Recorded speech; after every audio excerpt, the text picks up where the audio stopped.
ये कहानी है कबीर की, एक ऐसी प्रेम कहानी जो समाज के तराजू पर अधूरी लग सकती है, लेकिन आत्मा के धरातल पर अनोखी और मुकम्मल है।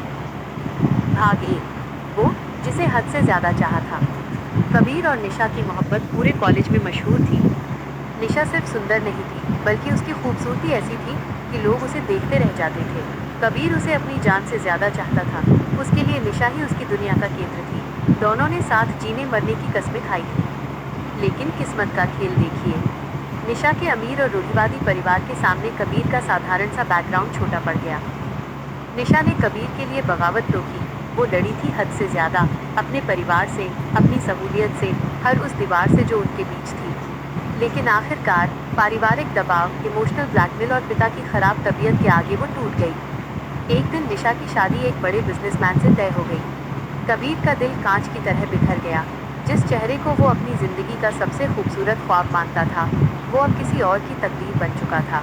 कबीर अंदर से पूरी तरह खाली हो चुका था।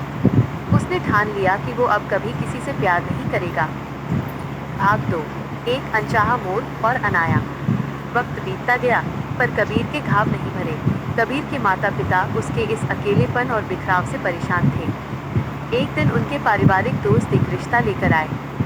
लड़की का नाम था अनाया। जब कबीर अनाया से मिलने गया तो वो चौंक गया।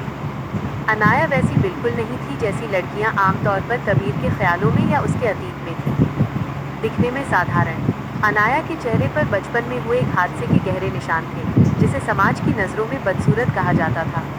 शारीरिक रूप से अक्षम, वो एक पैर से दिव्यांग अपाहिज थी और बैसाखी के सहारे चलती थी। कबीर ने सीधे अनाया से कहा, मैं अंदर से मर चुका हूँ।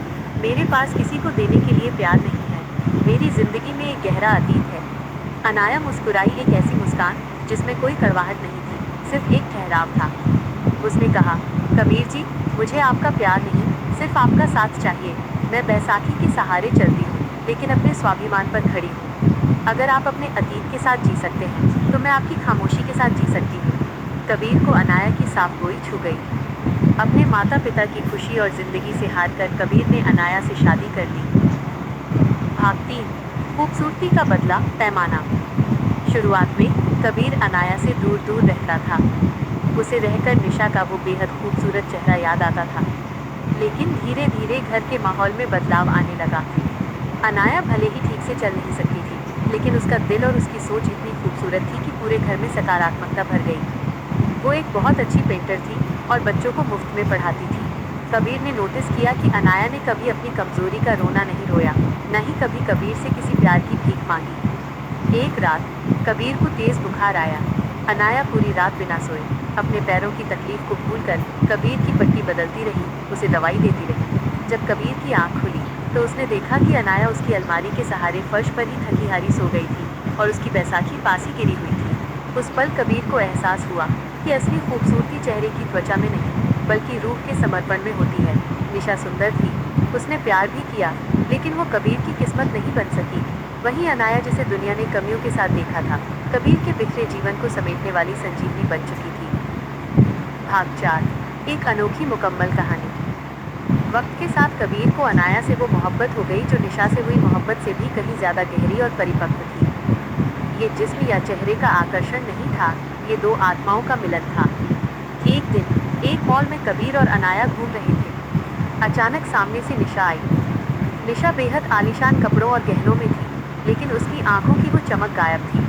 वो अपने अमीर पति के साथ खुश नहीं थी। निशा ने जब कबीर का हाथ अनाया के हाथ में देखा और कबीर की आंखों में अनाया के लिए अगाध सम्मान और प्यार देखा, तो वो समझ गई कि कबीर को उसकी मंजिल मिल चुकी है। निशा आगे बढ़ गई और कबीर ने अनाया को थोड़ा और करीब खींच लिया। कबीर ने अनाया के कानों में धीरे से कहा, लोग कहते हैं कि तुम चल नहीं सकती, लेकिन सच तो ये है अनाया, कि तुम्हारे आने के बाद ही मेरी जिंदगी सही रास्ते पर चलना शुरू हुई है। अनाया के चेहरे पर आई वो मुस्कान कबीर के लिए दुनिया की सबसे खूबसूरत चीज़ बन गई थी। ये एक ऐसी अनोखी कहानी थी जहाँ अधूरी मोहब्बत ने दम तोड़ा, तो एक खूबसूरत और सच्चे साथ ने एक नई जिंदगी को जन्म दिया।